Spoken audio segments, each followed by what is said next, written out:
Number, Dead Air. Final take. Welcome back to Charles Paris Mysteries. Tonight, we leave the real world behind and step into the hermetically sealed, airless world of BBC Studio 6B. It is a place where silence costs money, the air tastes of recycled ambition, and where the only thing cheaper than the budget is the loyalty of the cast. This mystery is an affectionate homage to the style of Simon Brett, but the twist is entirely our own. Here is a question for you tonight. Have you ever accepted a job so professionally embarrassing that you actively hoped your name would be left off the credits? Let me know in the comments. Your stories help fuel the atmosphere here. So, before you get comfortable, please take a moment to like the video and subscribe. It helps keep Charles in whiskey. Now, pour yourself a large Bell's, turn down the lights, and let's raise the curtain on Dead Air, Final Take. The profession of acting is, at its heart, a noble pursuit. It is the exploration of the human condition, the holding of a mirror up to nature, the articulation of the soul's deepest truths. It is also, frequently, a way to avoid paying the gas bill until the final red notice arrives. For Charles Paris, a man whose fluctuating fortunes had currently fluctuated so low they were scraping the skirting boards of his Bayswater bedsit, the noble pursuit had lately become a game of hiding from the postman. He was resting. It was a term that implied a voluntary cessation of labour, a gathering of creative energies before the next assault on the West End. In reality, Charles was resting in the same way a shipwrecked sailor rests on a plank of wood, not because he chose the leisure, but because the alternative was sinking. But in the ecosystem of the theatre, decay creates its own opportunities. And just as Charles was contemplating the nutritional value of a stale digestive biscuit, the phone rang. It was Maurice Skellen, and when Maurice rang, it usually meant two things: lunch, which Charles would not be paying for, and a job, which Charles would almost certainly regret. Chapter 1. Hereford Road, low volume. The temperature inside the bedsit at 14 Hereford Road was, Charles estimated, exactly 2 degrees lower than the street outside. It was a unique property of the building's architecture. It retained the damp chill of the English winter with the same jealous possessiveness that a miser hoards gold. Charles Paris sat on the edge of his bed, wearing a thick woolen jumper that had seen better decades, staring at a bank statement. The numbers were printed in a neat, unemotional font that seemed entirely at odds with the panic they induced. The balance was not merely low, it was theoretical. It suggested that if he were to buy a loaf of bread, he would effectively be embezzling from his own future. He stood up, the springs of the bed groaning in sympathy with his knees, and moved to the window. Outside, Bayswater was busy with people who had destinations, purposes, and pension plans. Charles had a half-empty bottle of Bell's and a copy of The Stage from 3 weeks ago. He was just considering whether it was too early in the day to blur the edges of his reality with a small measure of the nerving agent when the telephone shrilled. It was a sound that always made him jump. In his current financial state, the telephone was less a communication device and more a mechanism for delivering threats. He picked it up gingerly. Charles Paris. Charles, dear boy. The voice was rich, fruity, and entirely unbothered by the concept of poverty. Maurice Skellen. Hello, Maurice. Are you busy? Stupid question, of course you are. Scripts piling up, directors clamouring. But I've had a thought. A little something. Lunch? Lunch? Charles repeated, the word activating his salivary glands with Pavlovian efficiency. Meet me at Le Petit Escargot, 1 o'clock. Don't be late. The service gets dreadful if you miss the rush. Le Petit Escargot was one of those establishments that survived on the premise that if you put enough garlic on something, nobody notices the quality of the meat. It was, however, warm, and it smelled of butter and wine, which to Charles was preferable to the smell of damp plaster and despair. Maurice Skellen was already seated, occupying a corner booth with the expansive presence of a man who owned the freehold. He was wearing a suit that looked expensive from a distance and shiny up close. "Charles!" Maurice waved a hand that sparkled with a heavy signet ring. "Sit, sit.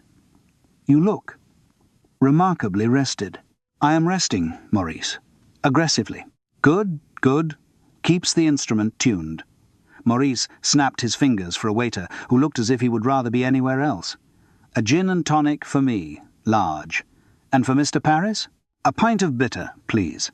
Nonsense. He'll have a gin and tonic as well. And bring the menus. Charles settled into the banquette. He knew the ritual. Maurice would eat like a medieval king, Charles would listen to vague promises, and eventually a crumb of actual work would be dropped onto the table like a tip. So, Maurice said, after they had ordered Maurice opting for the prawn cocktail followed by the steak and chips, Charles modestly requesting the plat du jour, I have been working tirelessly on your behalf. Charles, tirelessly. I appreciate it, Maurice. My bank manager is less appreciative of the silence, but I remain hopeful. Silence? No silence today, dear boy. I have an opportunity. A pilot. The BBC. The acronym hung in the air, shimmering with the promise of residual payments and canteen subsidies. Radio? Charles asked. He had a fondness for radio. It didn't require him to dye his hair or suck in his stomach. Radio drama, Maurice corrected, slicing into his steak with surgical precision. They are reinvigorating the form. A new slot. Edgy. Contemporary. Aimed at the youth demographic. Charles felt a small warning bell chime in the back of his mind. The BBC's attempts to court the youth demographic usually resulted in middle-aged men writing rap lyrics about recycling. What's the play? It's a serial. The Cistern? The Cistern? Set entirely within the confines of a public lavatory in a crumbling London theatre. It's a metaphor, Charles, a microcosm of society. The passing trade, the secrets whispered in stalls, the graffiti on the walls. Charles took a long sip of his gin. And the role? A cleaner? A vagrant seeking shelter? Maurice dabbed a spot of béarnaise sauce from his lip. Not exactly. It's a character part, vital to the narrative, the observer, the silent witness. Except, of course, on radio, one cannot be silent. Maurice, Charles said, his voice dropping an octave. Who am I playing?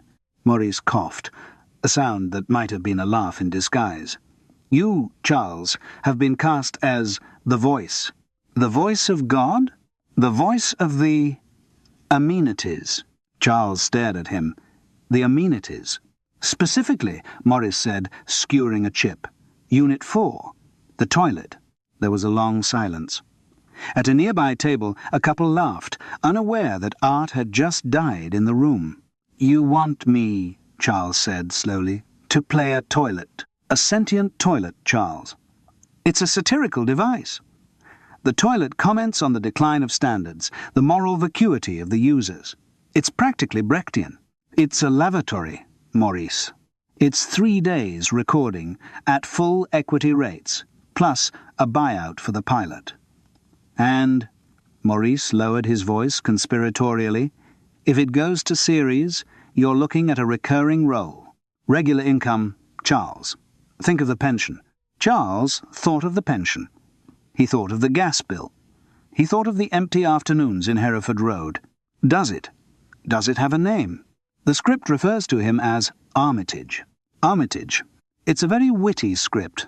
And let's be honest, Maurice gestured with his fork, encompassing the restaurant, the wine, and Charles's fraying cuffs.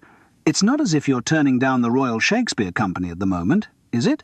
It was the cruelty of the truth that stung the most. Maurice Skellen, a man who would sell his own grandmother for 15% commission, was right. Charles was 50-ish.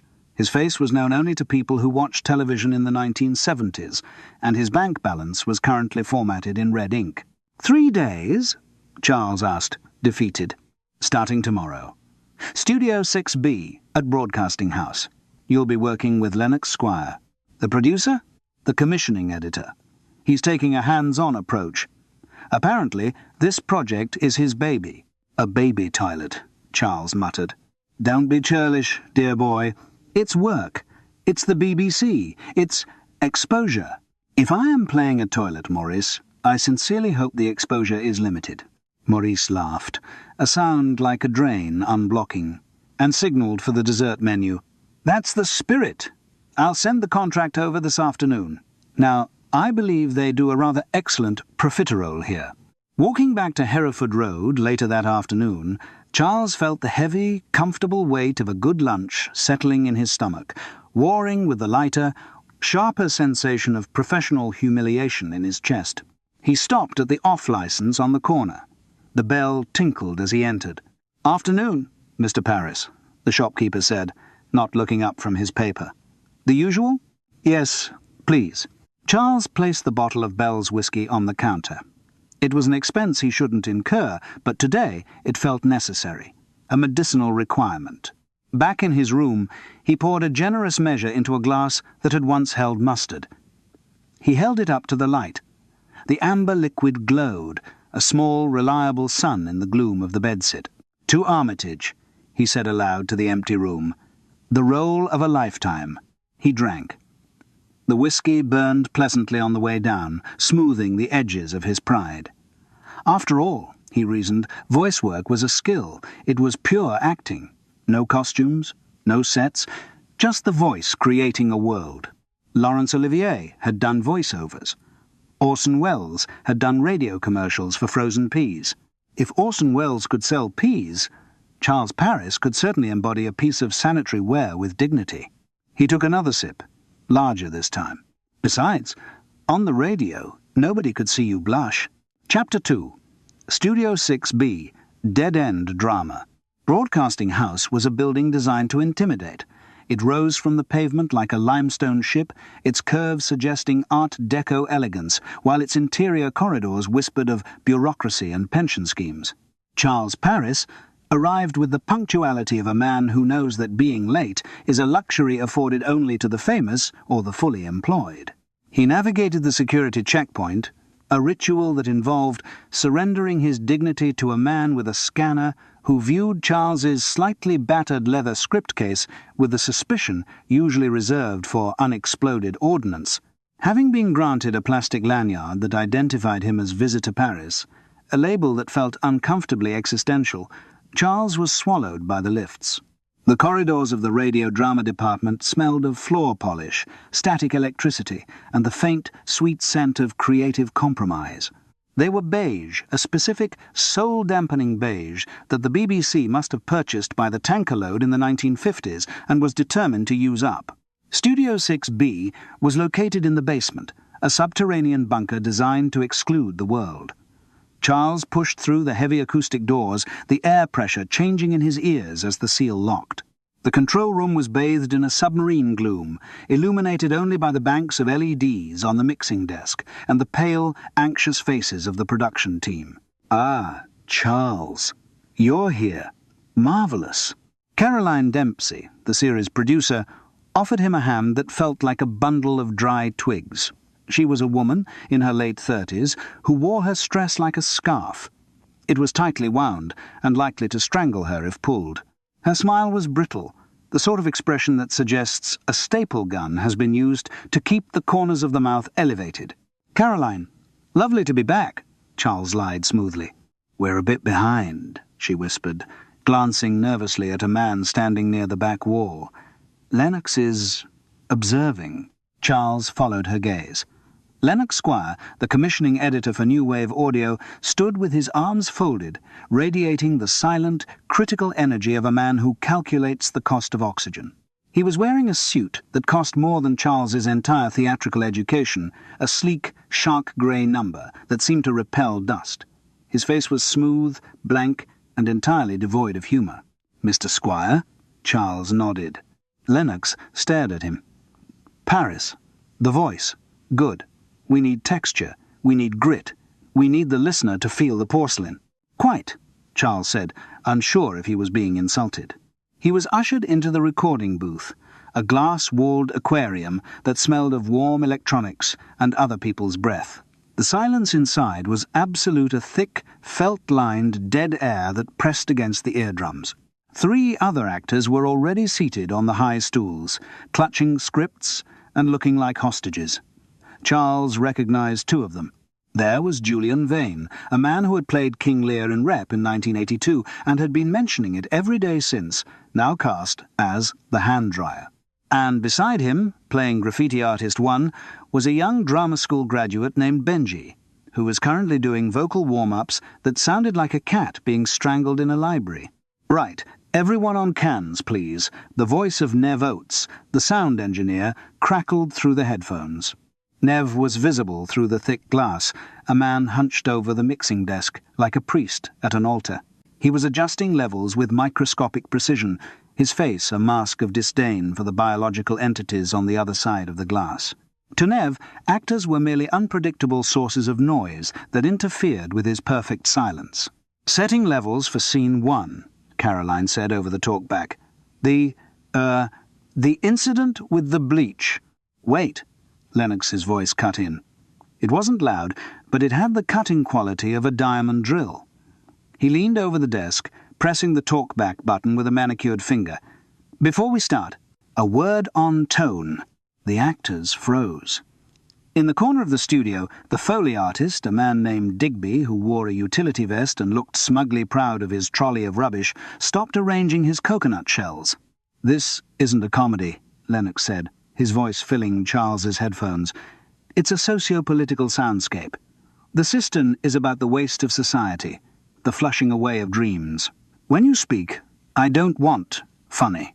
I want brand synergy. I want authentic engagement." He released the button. The silence in the booth was heavy.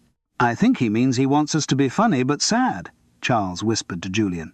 "I think he means he wants to justify his salary," Julian murmured back. "Action!" Caroline called, her voice trembling slightly. Charles leaned into the microphone. He closed his eyes. He summoned 30 years of stagecraft, the memory of every tragic hero he had ever played, and the deep, resonant timbre that had once earned him a favourable review in the Croydon Advertiser. "I am Armitage," Charles intoned, his voice dropping to a subterranean rumble. "I accept what you reject. I swallow your secrets. I am the white ceramic throat of the city." "Cut!" Lennox shouted. Charles opened his eyes. Through the glass, he saw Lennox shaking his head. "Too theatrical, Paris. Too actory. You sound like you're doing Hamlet in a bucket." Charles felt the familiar prickle of humiliation heat his neck. "I was aiming for dignified, Mr. Squire." "Dignity is dead," Lennox snapped. "This is a toilet. It's functional. It's been sat on by 1,000 disappointments. Give me weary. Give me blocked drain. Give me council cutbacks." "Right," Charles said, gritting his teeth. "Weary, blocked." He took a breath. He thought of his bank statement. He thought of the damp patch on the ceiling of his bedsit. He thought of Maurice Skellen eating steak while Charles ordered the plat du jour. "I am Armitage," Charles said again, his voice flat, hollow, and utterly defeated. "Send it down. It's all the same to me." There was a pause. "Yes," Lennox hit the desk with his palm. "That's it. That is the sound of resignation. That is the voice of a public convenience in a recession." "Marvellous," Caroline said quickly. "Moving on." The session dragged on. It was a unique form of torture. Charles spent 3 hours giving voice to a piece of sanitary ware, debating the emotional motivation of a flush with a man in a 3-piece suit who used words like audit trail and narrative KPI. Every 20 minutes, Lennox would interrupt. He cut scenes. He demanded the sound effects be louder. He walked into the Foley corner to critique Digby's use of a gravel tray, insisting that the footsteps didn't sound urban enough. "It's gravel," Digby said, defending his tray with the ferocity of an artist. "It sounds like gravel." "It sounds like a period drama driveway," Lennox sneered. "I want concrete. I want broken glass. I want the sound of a shoe that costs less than £10 stepping on a dream." By the time the lunch break was called, the air in the booth was stale and hot. Charles's head was throbbing. He took off the headphones, his ears ringing with the phantom sound of flushing. "Right," Lennox announced, checking his Rolex. "I have a meeting with the Director General. I expect the rough cut of the first episode on my desk by 4. And Caroline, we need to talk about the budget for the rest of the series. I'm seeing redundancies in the cast list." He looked directly at the actors through the glass, his eyes lingering on Julian Vane. "Some of these characters Do they really add value? Does a hand dryer really need a backstory? Julian went pale. Lennox turned and swept out of the control room, leaving a vacuum of anxiety in his wake. Charles stepped out of the booth, stretching his legs. The atmosphere in the studio was toxic. Caroline was slumped over the desk, head in her hands. Nev was aggressively wiping down his faders with an antiseptic cloth, muttering about interference. Digby was reorganizing his trolley, slamming a heavy metal thunder sheet, a large, suspended sheet of flexible metal used to create storm sounds, back onto its rig with unnecessary force. "Charming man," Charles said, approaching the desk. "He's going to cancel us," Caroline said, her voice muffled by her hands. "He's going to scrap the whole thing and write it off as a tax loss. He hates drama. He thinks we're all expensive children." "He liked the toilet," Charles offered kindly. "He liked that you sounded broken, Charles," Nev said, not looking up. "Don't mistake sadism for an artistic critique." Charles looked around the room. It was a factory of illusions, a place where gravel trays became streets and a man in a woolly jumper became a porcelain fixture. But the tension was real. It hung in the dead air, sharper than the smell of ozone. "Well," Charles said, checking his own watch, a Timex that lost 5 minutes a day in sympathy with its owner. "Lunch? I believe the canteen is serving something described as shepherd's pie style." "I'm staying," Caroline said. "I have to fix the edit before he gets back. If the timing isn't perfect, he'll kill the show." "I'm prepping the thunder," Digby growled from the corner. "He wants apocalyptic. I'll give him apocalyptic." Charles walked out into the corridor, alone. He felt a profound need for fresh air, or at least air that hadn't been processed through a corporate ventilation system. He had been hired to play a toilet, praised for sounding defeated, and was now working for a man who viewed actors as column inches in a ledger of waste. As he walked towards the lifts, he couldn't shake the feeling that the cistern was aptly named. They were all circling the drain. It was just a question of who would be flushed first. Chapter 3. A cue goes wrong. The afternoon session began with the sort of artistic compromise that usually precedes a resignation. Charles was back in the booth, headphones clamped over his ears, staring at a script that had been rewritten during the lunch break by Lennox. The nuance had been stripped away. Armitage the toilet was no longer a weary observer of the human condition. He was now, according to the new notes in the margins, a disruptor. Can we have more urgency in the flush? Lennox's voice cut through the cans. He was back in the control room, standing behind Caroline like a shark circling a swimmer. It needs to sound like a call to action, a liquid revolution. "Right," Charles said, his voice flat. "A revolutionary flush. Got it." He cleared his throat. "I am Armitage. I take your waste and I transform it. I am the vortex of change." "Better," Lennox barked. "Now, cue the storm. This is the metaphor, people. The storm outside mirrors the storm in the plumbing." In the main studio area, Digby, the Foley artist, was standing by his rig. The thunder sheet, a massive, suspended rectangle of flexible steel, hung from a heavy frame like a dark sail. Beside it was the gravel tray, the coconut shells, and a heavy cast-iron lever mounted on a wooden block that served as the flush. "Sound check on the thunder," Caroline murmured. Digby grabbed the handle at the bottom of the sheet and gave it a wobble. A low, menacing rumble filled the headphones. "No, no, no!" Lennox slammed his hand on the producer's desk. "It's too passive. It sounds like a tummy rumble in a library. I want apocalypse." He stormed out of the control room and burst into the live studio, the heavy acoustic door wheezing shut behind him. Charles watched through the glass as Lennox marched over to the Foley corner, his expensive suit looking jarringly clean against the scarred studio floor. "Gimme that," Lennox snapped, grabbing the flush handle from Digby. He pumped it aggressively. "Clunk, clunk. And the thunder it needs to crash. It needs to threaten." Lennox stepped back, positioning himself directly in front of the thundersheet rig. He began to gesticulate wildly, conducting an imaginary orchestra of noise. "When Paris says, 'vortex,'" Lennox shouted, his voice muffled through the glass but audible over the talkback mic, "I want the thunder to hit immediately. A hard crack. Right here." He pointed to the floor. stomping his foot on a piece of gaffer tape that marked the safe zone. "Digby, hit it harder. Shake it until it screams." "It's a suspended sheet, Mr. Squire," Digby said, looking nervous. "If I shake it too hard, the resonance—" "Don't talk to me about physics. Talk to me about drama," Lennox yelled. "Ready? Paris, go!" Charles sighed. He leaned into the mic. "I am the vortex of change." "Now!" Lennox screamed, stepping forward, right onto the tape mark.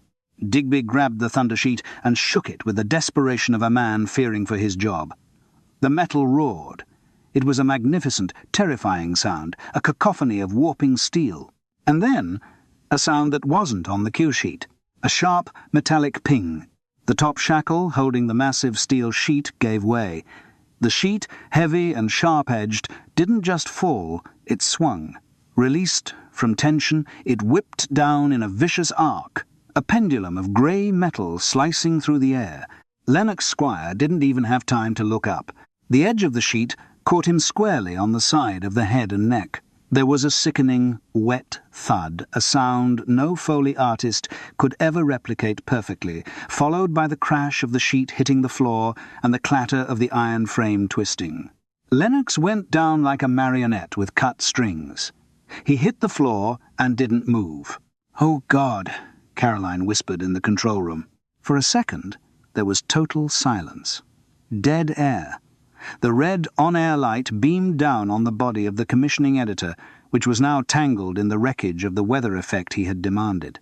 Then chaos. "Cut the feed!" Nev shouted. Charles ripped off his headphones and ran out of the booth. He reached the studio floor just as Digby dropped to his knees beside Lennox. The expensive grey suit was darkening rapidly around the collar. "I didn't." Digby was shaking, his hands hovering over the body. "It just came down. It just came down." Charles looked at Lennox. The angle of the neck was wrong. The eyes were open, staring at the acoustic tiles on the ceiling with a look of permanent, mild surprise. There was no need to check for a pulse. Charles had seen enough death both on stage in Macbeth and in real life to know when the curtain had fallen. The next 2 hours were a blur of high-vis jackets and low-voice conversations. The studio was evacuated, then sealed. Paramedics arrived, shook their heads, and covered Lennox with a blanket that looked disappointingly like a dust sheet. Police officers wandered around, touching things with gloved hands and looking confused by the coconut shells. The official narrative formed with terrifying speed. It was a tragic workplace accident, a catastrophic equipment failure. The BBC's health and safety officer, a man who looked like he slept in a filing cabinet, was already muttering about fatigue in the metal and unauthorized personnel in the operational zone. They were calling it bad luck. But Charles Paris, standing by the coffee machine in the corridor, sipping a plastic cup of something that tasted of warm cardboard, wasn't thinking about luck. He was thinking about stage management. He had spent 30 years learning that on a stage, nothing happens by accident. If a gun goes off, someone loaded it. If a trapdoor opens, someone greased the hinges. He thought back to the moment before the crash. He replayed the scene in his mind, his actor's eye for blocking and props taking over. The rig. When the paramedics had moved the sheet, Charles had seen the shackle hanging from the frame. It hadn't snapped. It was open. The screw-gate carabiner, a heavy-duty clip meant to hold 50 kilos of steel, was intact, but the gate was open. A vibration might loosen a screw, yes. But enough to open it fully? In one afternoon? The mark. Lennox had stood on the tape mark. The spike. Actors go where the tape is. It's instinct.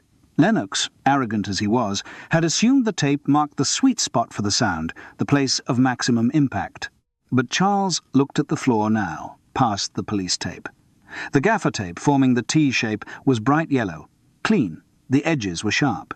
It wasn't the scuffed, grey-edged tape that had been there this morning. Someone had peeled up the old mark and laid a new one 2 feet closer to the rig. The cue. As they were herded out of the control room, Charles had glanced at the script on the producer's desk. Caroline's script.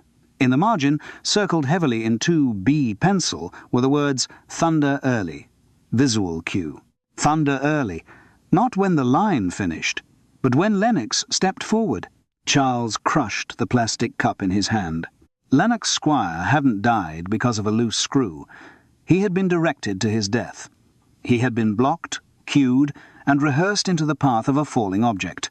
It was a murder staged to look like a mishap, performed in front of an audience of 3, with no one watching the right thing. Charles felt a cold shiver that had nothing to do with the studio air conditioning. He needed a drink, a real one, and he needed to think.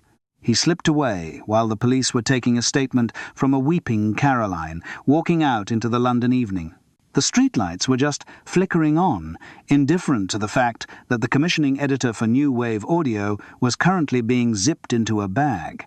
"Well, Armitage," Charles muttered to himself as he hailed a taxi he couldn't afford, "it seems the plumbing is more dangerous than we thought." Chapter 4. Pub Notes. Sound check. The cast and crew of the Cistern did not so much walk to the Duke of Cambridge as they leaked into it, a sombre procession of traumatized artists seeking the anesthetic properties of hops and fermentation. The pub, located a convenient 3-minute shuffle from Broadcasting House, was a sanctuary of mediocrity. It smelled of vinegar, damp wool, and the peculiar yeasty despair that accumulates in carpets, where creative ambition goes to die. The lighting was low enough to hide a fraying cuff, but bright enough to read a redundancy notice. Charles Paris secured a booth near the fruit machine, which was chirping with a manic optimism that felt entirely inappropriate, given that a man had recently been flattened by a thunder sheet less than 400 yards away. "Right," Charles announced, assuming the role of the benevolent senior actor, primarily because it was the only role he was currently playing that didn't involve being a toilet. "What are we having?" He looked around the table.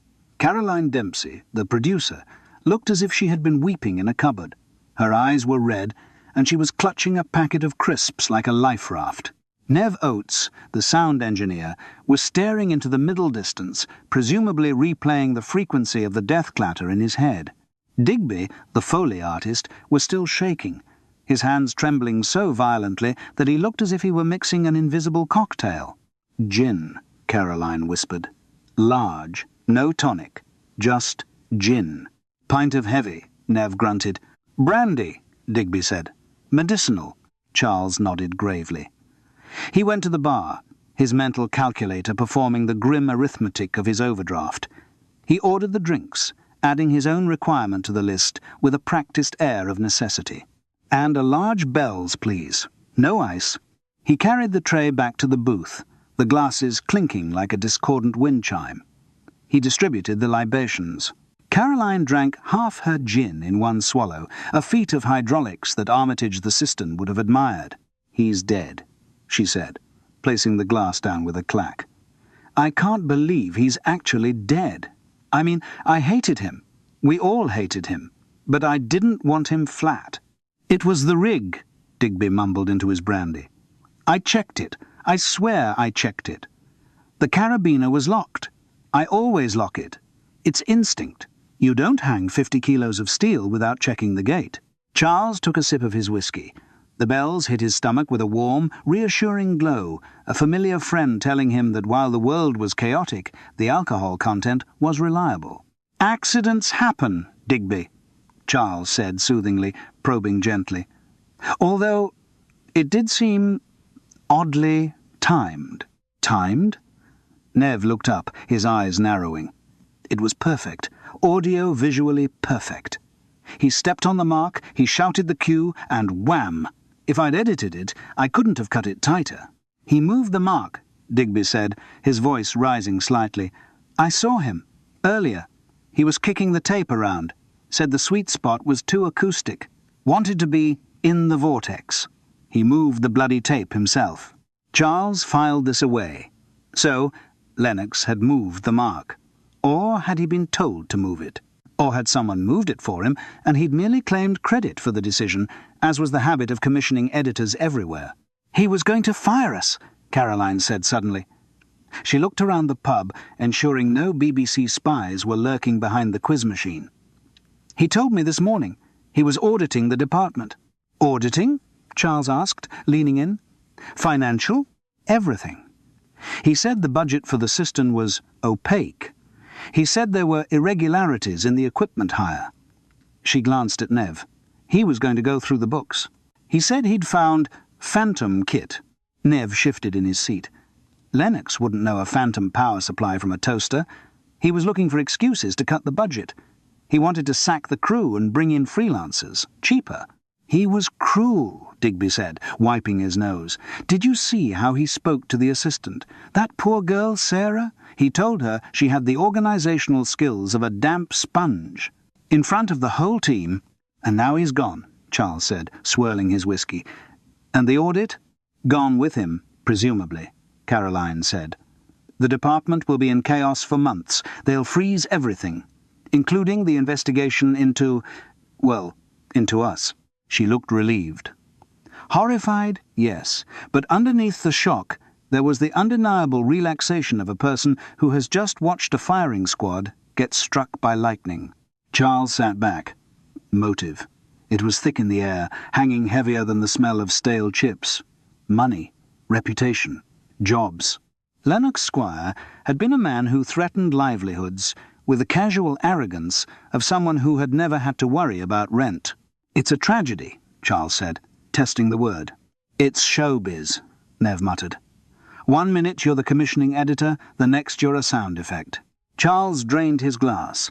He felt a sudden, poignant urge to defend the medium. He looked at his colleagues, these terrified, slightly grubby technicians of the imagination, and felt a swell of affection. But think of what we do, Charles said, his voice taking on the rich, theatrical timbre he usually saved for Chekhov or bartering with plumbers. Radio drama. It is the purest form. We take the silence, and we fill it with worlds. We build cathedrals out of breath and empires out of magnetic tape. Lennox didn't understand that. He saw product. We see. Soul. He paused, waiting for the applause, or at least a nod of agreement. I need a wee, Caroline said, standing up unsteadily.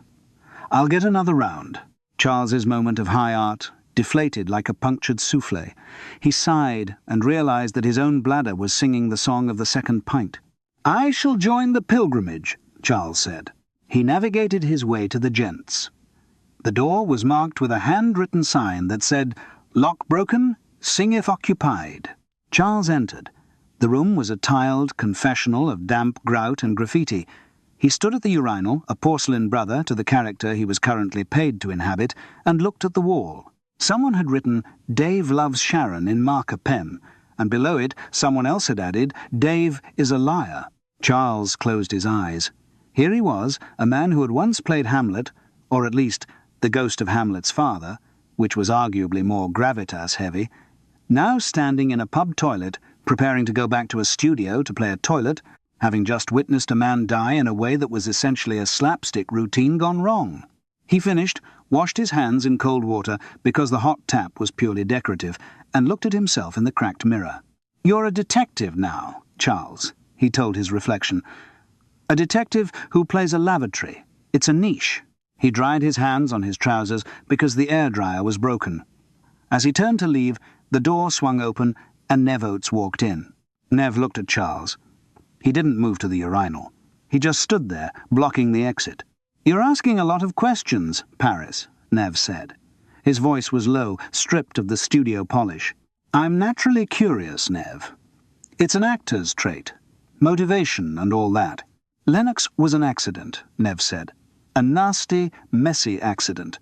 If you go poking around in the rigging, you might find things you don't understand, like how easy it is for things to fall. Is that a threat, Nev? Or a technical observation? Nev stepped aside, his face unreadable. Just advice. Stick to the voice work. Stick to the plumbing. Leave the engineering to the experts. Charles squeezed past him, feeling a distinct chill that had nothing to do with the damp tiles. He walked back to the bar. Same again? The barman asked. Please, Charles said. And make it a double. I think I've just had a performance review. Chapter 5. Muswell Hill, Proper Life. The journey to Muswell Hill was a transition between two different planets. Charles left the grimy, neurotic orbit of central London and rattled north on the tube, emerging into the leafy, terrifyingly respectable atmosphere of Zone 3. Muswell Hill was a place where people owned things. They owned detached houses, Volvo estates, and comprehensive insurance policies. They did not, generally speaking, own 3-day contracts to play sanitary ware or hang around in pubs where the carpet was sticky. He walked up the familiar hill towards the house that was, technically, still half his. The air here was thinner, cleaner, smelling of privet hedges and moral superiority. He let himself in with his key, a small act of rebellion he maintained despite having moved out 5 years ago. Frances? In the kitchen, Charles. Her voice was calm. It was the voice of a woman who could quell a riot in a Year 9 geography class with a single raised eyebrow. Charles walked into the kitchen. It was warm. It smelled of baking bread and beeswax. It was the sort of room that made Charles want to weep with a mixture of longing and claustrophobia. Frances Parris was sitting at the pine table, a stack of exercise books in front of her. She was marking them with a red pen, her movements precise and efficient. She looked up as he entered, taking in his slightly dishevelled appearance, the script case, and the faint aura of pub smoke. "You look awful," she said, not unkindly. "Kettle's just boiled." "You are a saint, Frances, a beacon in the fog. I'm a headmistress with 30 essays on coastal erosion to mark. Sit down. Don't touch the fern. It's sensitive." Charles sat. He watched her pour the tea. It was Earl Grey. Proper tea. Not the brown sludge served in styrofoam cups at the BBC. "I got a job," he said. "Oh?" She didn't look up from a particularly disastrous essay. "Anything dignified?" "Radio. BBC. That sounds promising. I'm playing a toilet." Frances paused. The red pen hovered over a spelling mistake. She looked at him, her expression a masterclass in suppressed mirth. "A toilet? A sentien, sister. It's a satire." "Of course it is." She went back to marking. "Well, it's work, Charles. And presumably you don't have to appear in public." "There was an incident," Charles said, wrapping his hands around the mug of tea. "The commissioning editor died." Frances stopped writing. She put the pen down. "Died? A thunder sheet fell on him. In the studio. Crushed him. It's being called an accident. And you don't think it was. It wasn't a question. Frances knew him too well. She knew that Charles Parris had an allergy to coincidence. "There were anomalies," Charles said. He took a sip of tea. The safety clip on the rig was open. But not broken. Open. The tape mark on the floor, the place where the actor stands, had been moved. Fresh tape, no dust, and the script. Someone had penciled in a cue change. Thunder early. He was cued to walk into the crush zone. Frances took off her glasses. She rubbed the bridge of her nose. So, someone staged it. Exactly. Like a play. "Who benefits?" Frances asked. She was always the pragmatist. Charles looked for drama. Frances looked for the logic. He was conducting an audit, Charles said. He was investigating the department's budget. He suspected fraud, phantom equipment, inflated overtime. He was going to fire people. "So," Frances said, ticking points off on her fingers, "you have a victim who was a financial threat. You have a method that relies on access to the studio and knowledge of the script. And you have a group of people whose livelihoods depend on those financial irregularities remaining hidden." "Precisely." "It's not a crime of passion, Charles," she said, picking up her pen again. "It's a crime of paperwork. Who signed the equipment hire forms? Who authorized the overtime? Who had access to the cue sheets?" "The producer, Caroline." She was terrified. "And Nev, the sound engineer. He blocked me in the loo, told me to stop asking questions." "Nev," Frances frowned. "The one with the beard?" "You've worked with him before. The Wherryman, wasn't it?" "That's him. He's usually harmless, just obsessed with levels. But today he was different, defensive." "If there's fraud," Frances said, drawing a firm red line through a sentence about longshore drift, "then there's a paper trail. You can't fake equipment hire without invoices. You can't fake overtime without timesheets." "I can't exactly ask for the ledger," Francis. I'm the toilet. You're an actor, she corrected. You improvise. But Charles, she looked at him, her eyes serious. Be careful.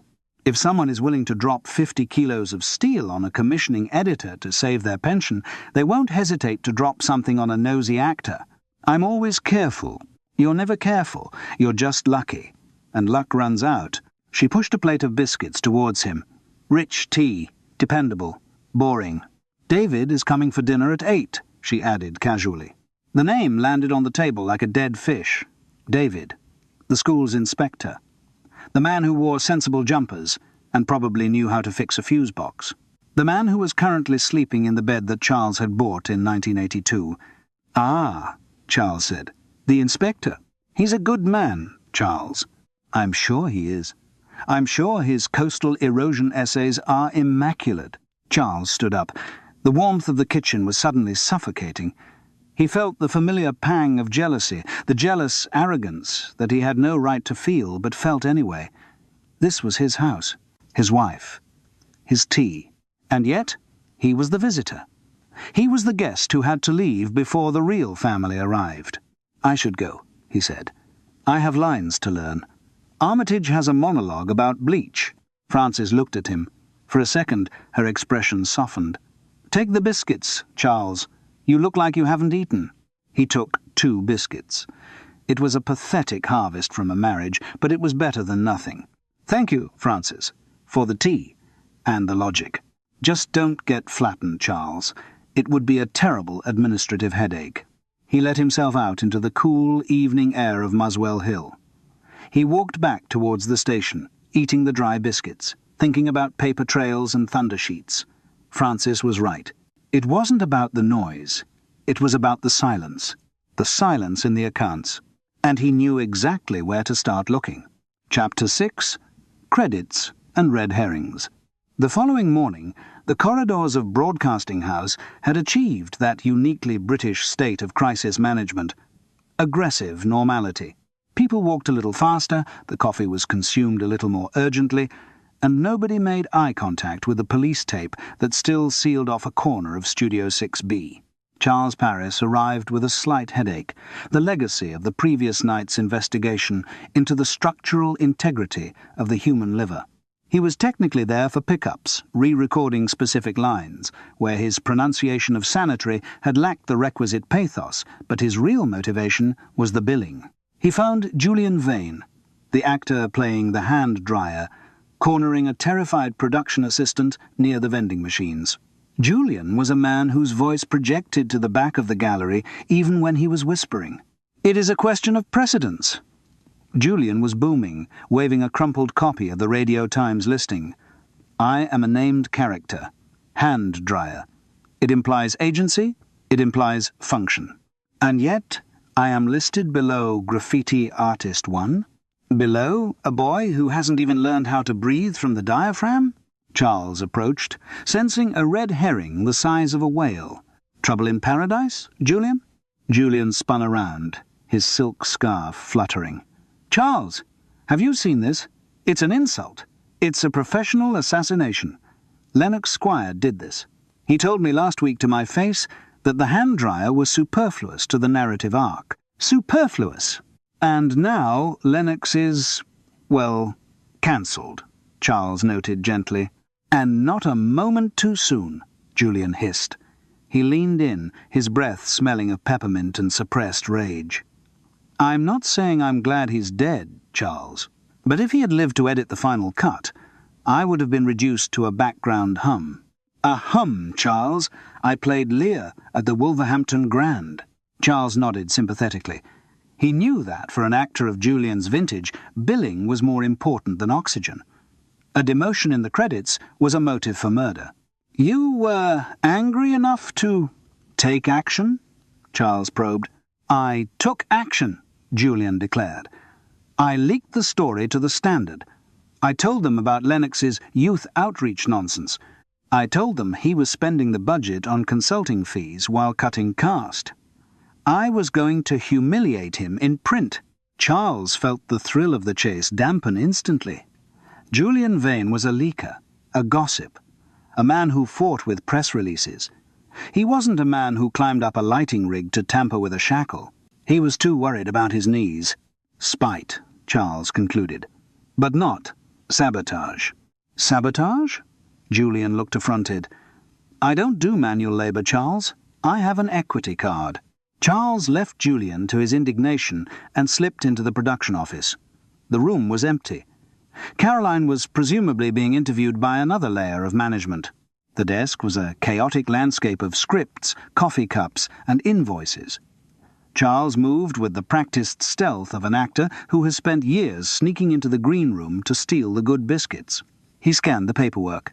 Francis's voice echoed in his head. It's a crime of paperwork. He shuffled through a stack of invoices. Catering, assorted pastries. Travel, taxi. L. Squire. And then, near the bottom, a pink slip from a theatrical hardware supplier.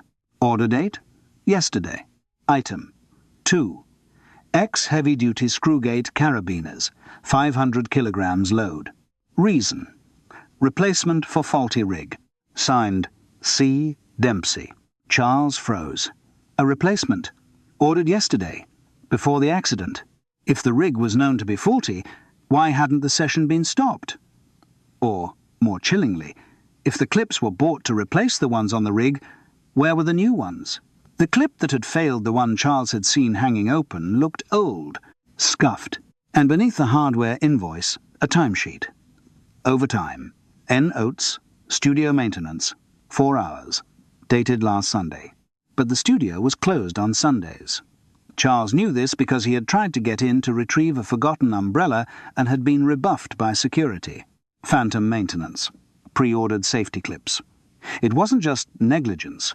It was a structured, itemized, VAT-registered murder. Charles? He jumped. It was the assistant, Sarah, standing in the doorway holding a clipboard. She looked pale. Mr. Paris? They're ready for you in the booth. Just a sound check, a technical thing. Ah, yes. Of course. Charles slid the invoices back under a script. Just absorbing the atmosphere. Right. Your phone was ringing. I think it was your agent. Charles checked his pocket. Maurice, he answered as he walked down the corridor. Maurice.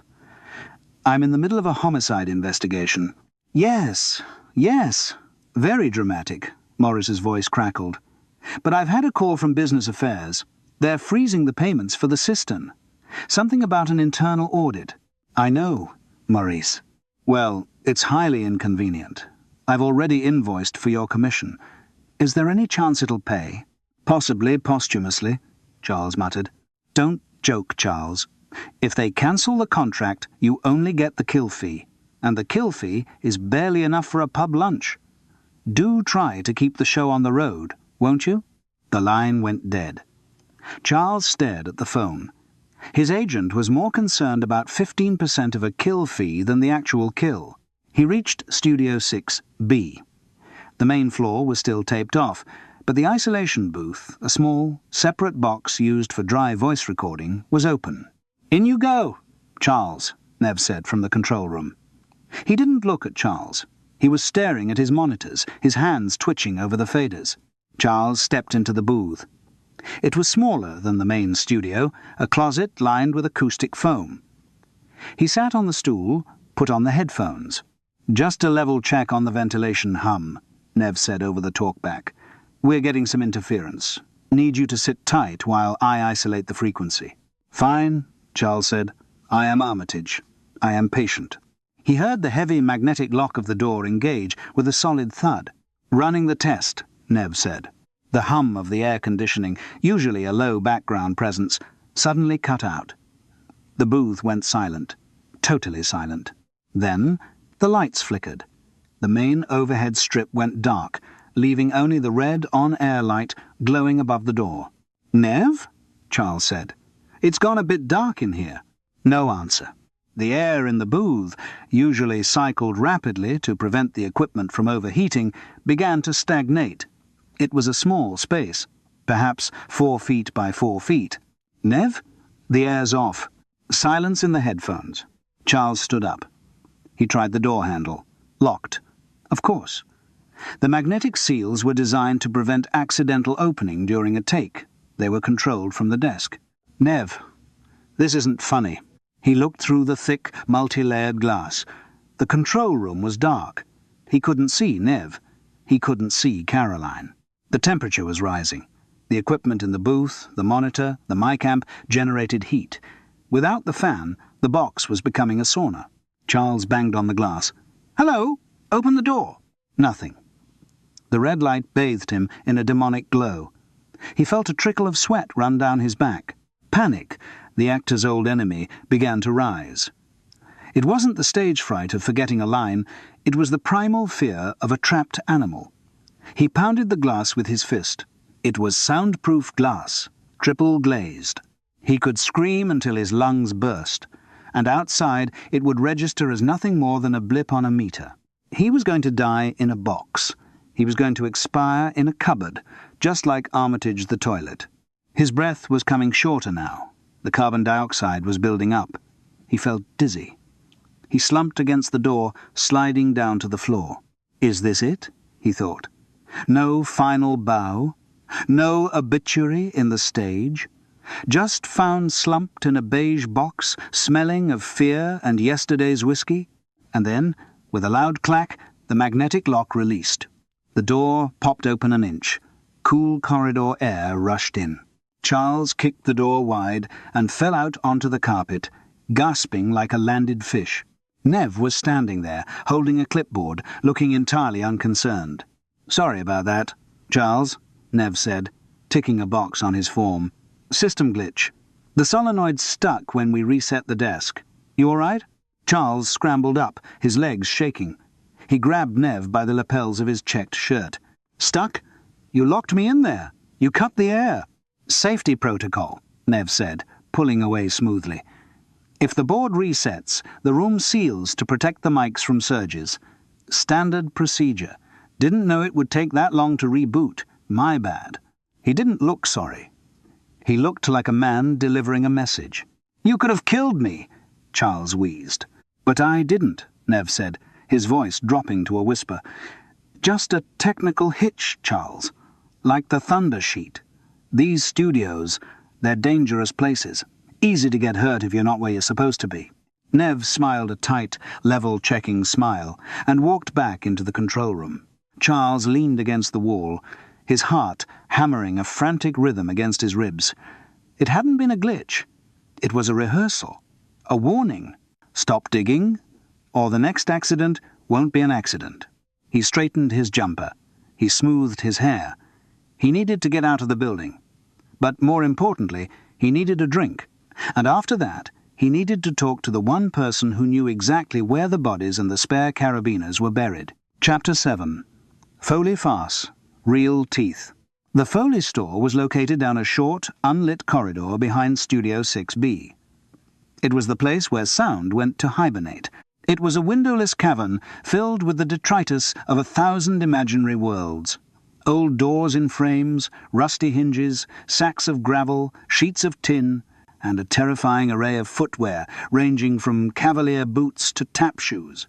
It smelled of dust, old rubber, and the peculiar, sweet stink of gaffer tape that has been heating up on cable coils since the miners' strike.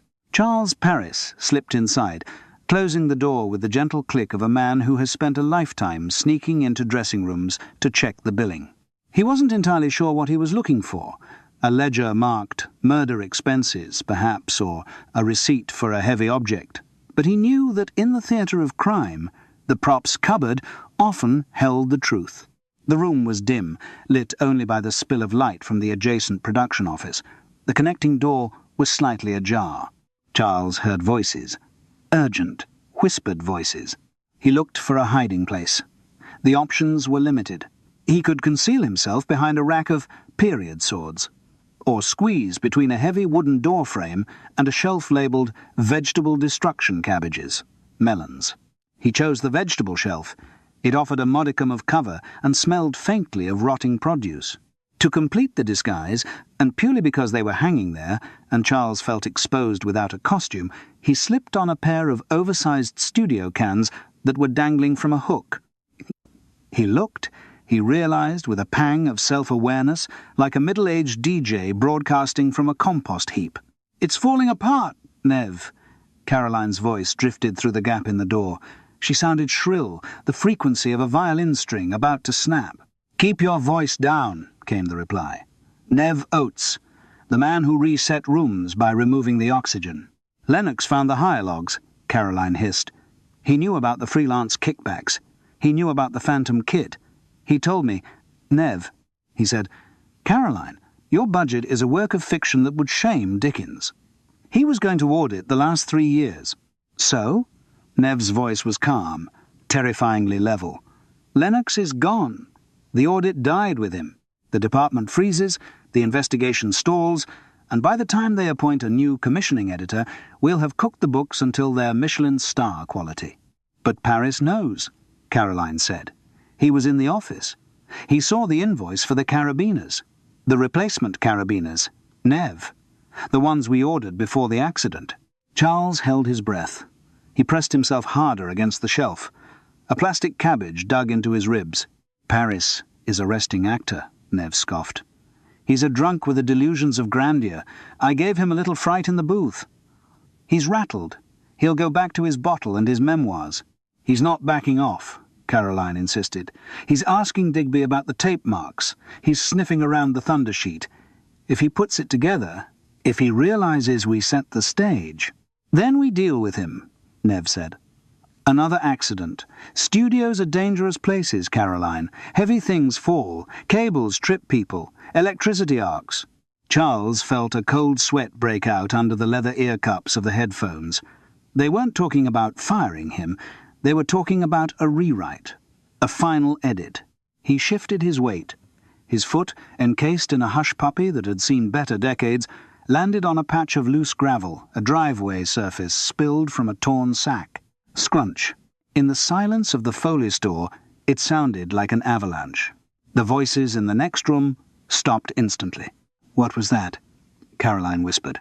"Someone's in the store." Charles froze. He was a statue. He was a mime. He was a man regretting his choice of footwear. The connecting door was kicked open. Light flooded the dusty gloom. Nev stood there, silhouetted like a villain in a western, holding a heavy microphone stand like a club. Caroline was behind him, her face pale and sharp.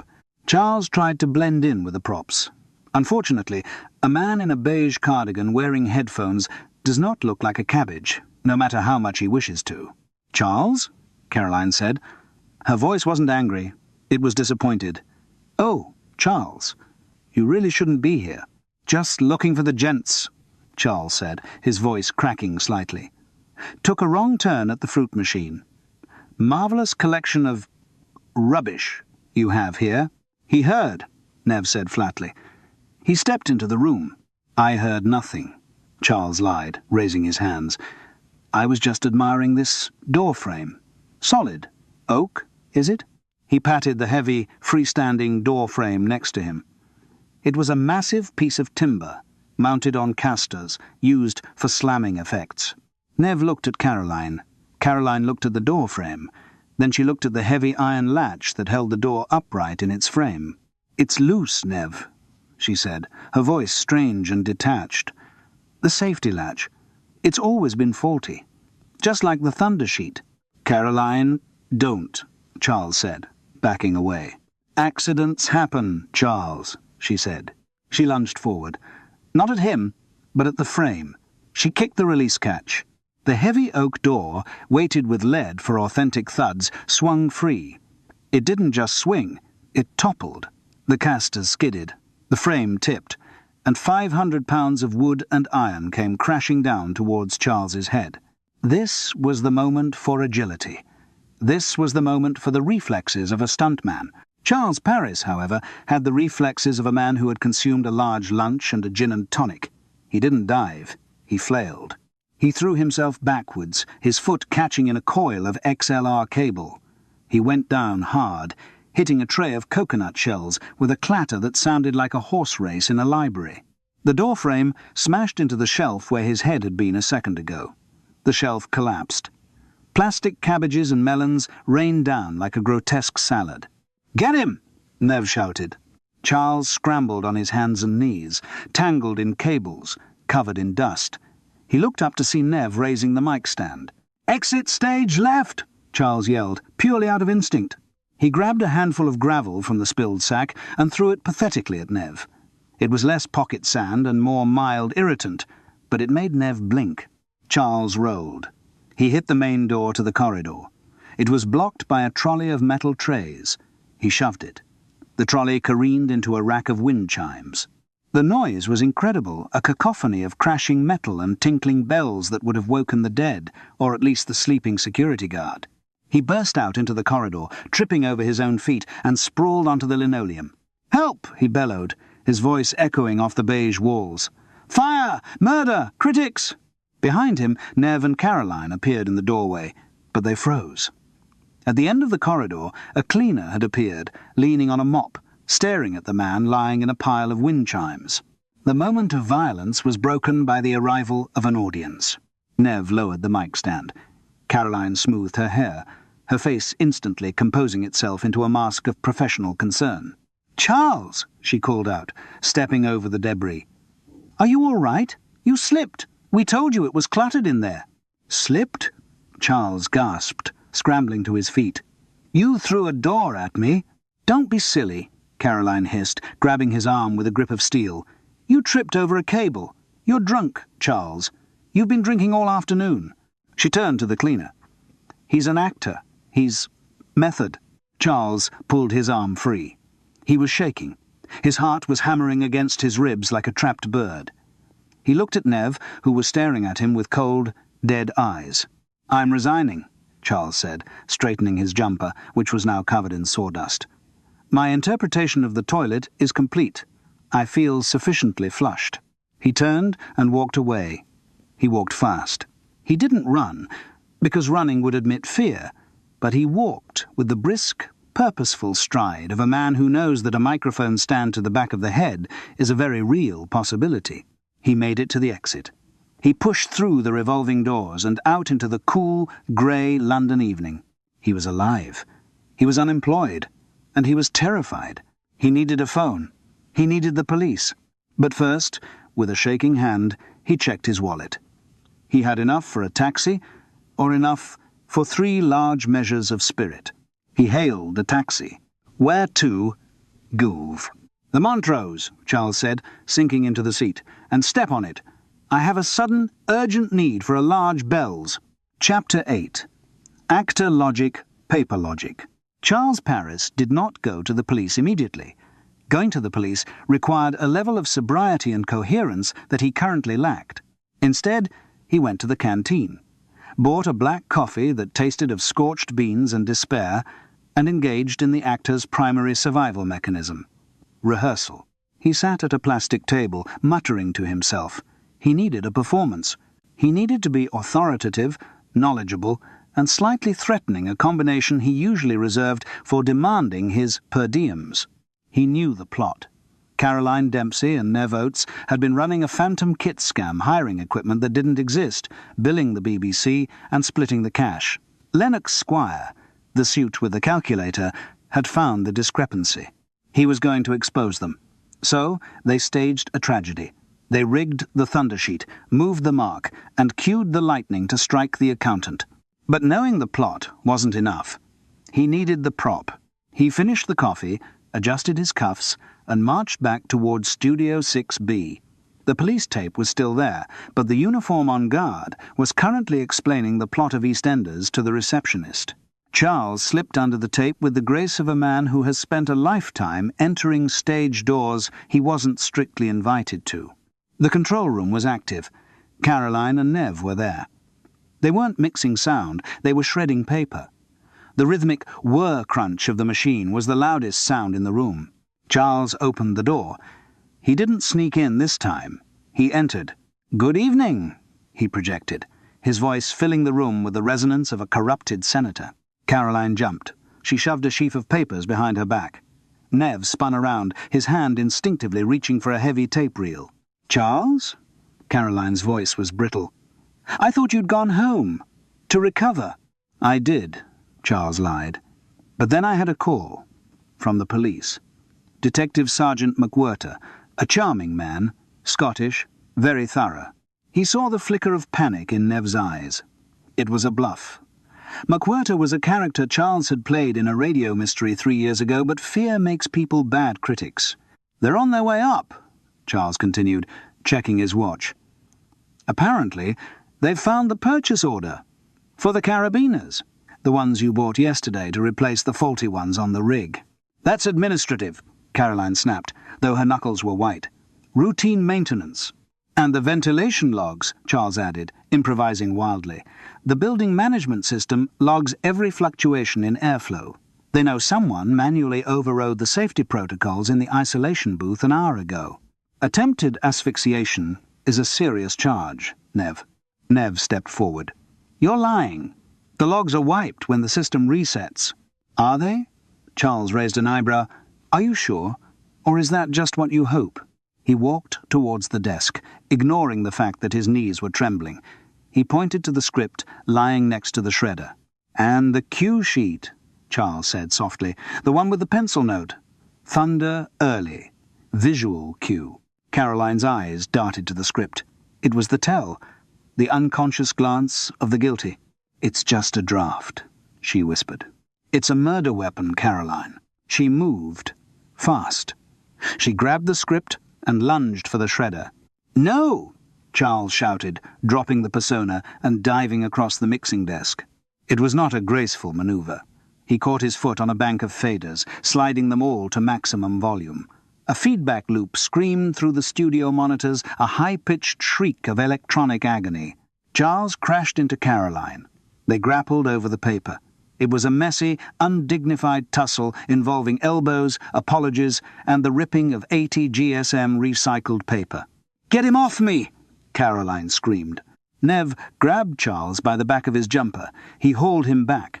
Charles flailed, his hand slapping the main control panel. He hit the talkback button, locking it open. "You're not ruining this!" Nev shouted, raising a fist. "We did what we had to do. Lennox was going to jail us. He was going to ruin everything over a few grand." The confession boomed out of the studio speakers, amplified, distorted, and incredibly loud. And then the door to the corridor burst open. It wasn't Detective Sergeant McWhirter. It was the real police, 2 uniformed officers and a weary-looking detective summoned by the receptionist, who had finally stopped talking about soap operas and noticed the screaming feedback. They stood in the doorway, bathed in the sudden, accidental red glow of the on-air light that Charles had triggered with his elbow. "Everything all right in here?" the detective asked. Looking at the tableau, Charles draped over the mixing desk, Nev holding a fist in the air, and Caroline clutching a torn script that clearly read, "Thunder early." "Perfect," Charles wheezed, straightening his collar. "We were just rehearsing the denouement." He pointed a shaking finger at Caroline. "She has the script. He has the motive." "And I," Charles said, looking down at the mixing desk, "appear to have deafened myself." Caroline dropped the paper. She looked at the police, then at the shredder, then at Charles. The fight went out of her. She slumped against the rack of effects processors, looking less like a murderer and more like a producer whose show had just been cancelled. "It was just paperwork," she said quietly to the floor. "It was just numbers." "So is a prison sentence," Charles noted, reaching for the nearest chair before his legs gave way. Chapter 9. Back to resting. The aftermath of a murder investigation is rarely cinematic. There are no slow-motion walks into the sunset. There is only paperwork, statements, and bad coffee in plastic cups. By the time Charles was released from the station, it was past midnight. He had given his statement, explained why he was impersonating a police officer, a misunderstanding, and detailed the mechanics of the thundersheet rig with a level of technical expertise that surprised even him. The pilot of the system was, of course, dead. The BBC had issued a statement expressing deep regret and announcing an immediate review of safety protocols, which was corporate code for "We are shredding everything." A week later, Charles sat in his bedsit at Hereford Road. It was raining outside, a grey, relentless drizzle that matched the colour of his bank statement. The phone rang. "Charles!" Maurice Skellen's voice was bright. Too bright. "Good news." You found a way to revive the dead? Better. I've secured your fee. The kill fee. It's modest, given the circumstances, but enough to keep the wolf from the door for a week or two. And the career? Charles asked, staring at the damp patch on the wall. Resting, dear boy, resting. Although, Maurice paused. I do have a lead, an audiobook, the history of grout, 20 hours of recording, very detailed. They need a voice with texture. Texture, Charles repeated. It pays by the hour, Charles. Charles Seahill. Send it over. He hung up. He walked to the small kitchenette. He took down the bottle of bells. It was nearly empty, but there was just enough for a large measure. He poured the amber liquid into his glass. He swirled it, watching the light catch the spirit. He had solved a murder. He had unmasked a killer. He had survived a falling door and an airless box, and his reward was a cheque that would barely cover his rent and an offer to read about grout. To Armitage, he said softly, raising the glass to the empty room. The only honest character in the whole bloody business. He drank. The whiskey burned, then soothed. It was the only applause he was going to get. Outside, the rain intensified. Charles sat in his chair, the script for the history of grout already threatening his imagination. He closed his eyes and listened to the silence of the room. It wasn't dead air. It was just pausing for breath. And tomorrow, the red light would go on again. The silence of an empty studio is heavier than any noise. It is a vacuum where ambition used to be, before the budget cuts and the police tape arrived. Charles Paris sat in the gloom of Hereford Road, nursing the warmth of the whiskey against the chill of the evening, and considered the peculiar weight of a life spent in the service of ephemera. In the end, Lennox Squire hadn't died for art, or even for brand synergy. He had died for paper, for invoices, receipts, and the desperate, grubby need to balance a ledger that never quite added up. It was the great tragedy of the profession. The public saw the glamour, the lights, the applause. But backstage, in the dark corners where the cables coiled like snakes, it was always about the money, the fear of losing it, the crime of hiding it, the fatal cost of counting it. Caroline and Nev had tried to edit reality, to splice out the inconvenient truth of their fraud, but they had forgotten the first rule of drama. The truth always finds a way to the stage, usually just before the curtain falls. Charles looked at the bottom of his glass. The whiskey was gone. The performance was over. The audience, if there ever was one, had gone home. Still, he murmured to the damp walls, at least the billing was accurate. I was the only one who didn't get flushed. The phone will ring again, of course. It always does.